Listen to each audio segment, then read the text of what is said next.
What's up guys, and welcome to the 27th tutorial of programming in C++ using Xcode. In this tutorial, it's all about the Const Type Qualifier. So without further ado, let's start the video. But before we do that, let's just talk about what const actually even means. So a const variable is one the program may not modify except through initialization when the variable is declared.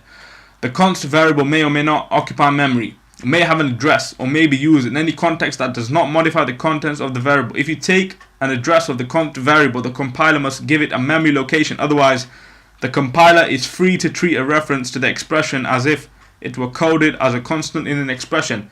When a variable is qualified as const, the compiler prevents the program from accidentally modifying the variable's contents. You can override the restriction with the const _ cast operator. Okay, so if we say int main curly braces const int mx equals, just say 300.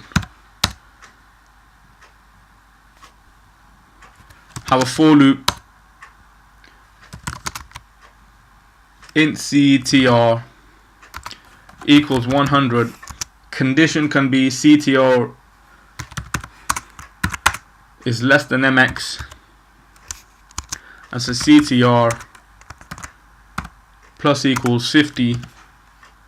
Eliminate this one, curly brace, eliminate that one,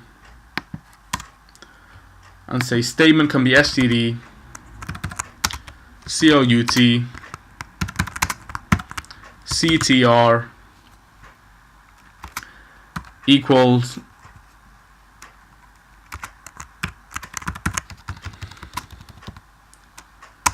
ctr, and have a new line. Close that off.